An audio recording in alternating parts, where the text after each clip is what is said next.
Pune Nashik semi high speed रेल्वेचा मार्ग वळवण्यात आला आणि त्या विरोधात या ठिकाणी ग्रामस्थ जे आहेत ते रस्त्यावरती उतरलेले आहेत।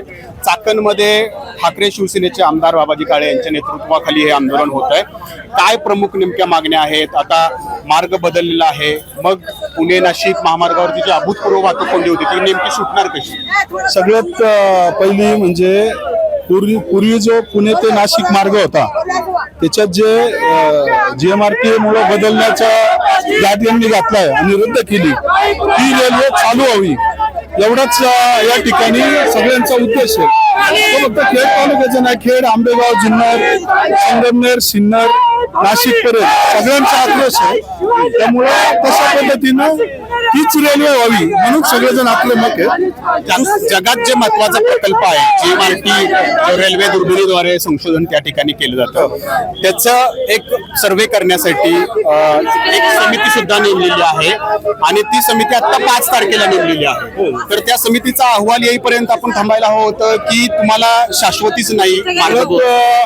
शासनावर माननीय मुख्यमंत्री महोदय यांच्याकडे आम्ही विखे पाटील साहेबांच्या नेतृत्वाखाली 11 आमदार भेटलो, 2 बैठका झाल्या, त्यांनी समिती स्थापन करण्याचं आश्वासन दिलं, समिती स्थापन केली। परंतु त्या समितीने प्रत्येक तालुक्यात येऊन लोकभावना लक्षात घेऊन त्या ठिकाणी सर्वेक्षण केलं पाहिजे म्हणून हे आंदोलन त्यांच्यापर्यंत पोहोचण्यासाठी की समितीने काम करताना तालुक्यात येऊन त्या ठिकाणी लोकांच्या भावना घ्याव्यात म्हणून हे आंदोलन आहे।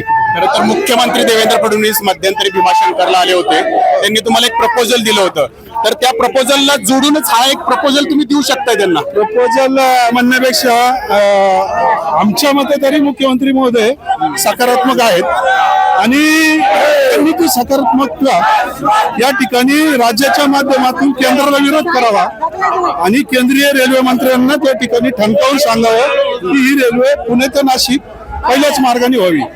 त्यामुळे आम्ही मुख्यमंत्री महोदयांचा आधार घेऊन, राज्याचा आधार घेऊनच शेवटी पुढे चाललेलो आहोत। परंतु स्थानिक लोकांच्या भावना ओळखून लोकप्रतिनिधी म्हणून या ठिकाणी आमचं कर्तव्य आहे आणि ते कर्तव्य आम्ही पार पाडतोय की रेल्वे ह्याच मार्गे झाली पाहिजे। मागणी मान्य झाली नाही तर पुढची दिशा काय असणार? नाही, रेल्वे ह्या मार्गे जर झाली नाही तर दुसऱ्या मार्गे सुद्धा होऊ देणार नाही। सातत्यानं आंदोलन करून आक्रमक भूमिका लोकांची अजून होईल। हे प्रातिनिधिक स्वरूपात सगळ्या तालुक्यांनी पहिलं आंदोलन आहे। प्रत्येक तालुक्याच्या आमदाराच्या नेतृत्वाखाली या ठिकाणी आंदोलन आता सगळीकडे चालू आहेत।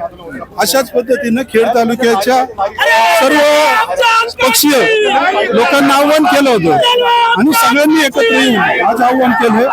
ज्यावेळेस सर्व पक्षीय एकत्र येतात त्यामध्ये आज आपण पाहिलं भाजपचे लोक सुद्धा या ठिकाणी शिंदे गटाची, राष्ट्रवादी पवार गटाची, शरद पवार गटाची सगळी मंडळी या ठिकाणी आलेली आहेत। त्यामुळे सगळ्यांना याची गरज आहे, त्यामुळे ही रेल्वे व्हावी हीच भूमिका सगळ्यांची राहणार। तर पुणे नाशिक महामार्गाला समांतर ही रेल्वे जर झाली नाही तर पुणे अहिल्या मार्गे नाशिकची रेल्वे आम्ही होऊन देणार नाही असा आक्रमक पवित्रा बाबाजी काळे यांनी घेतलेला आहे।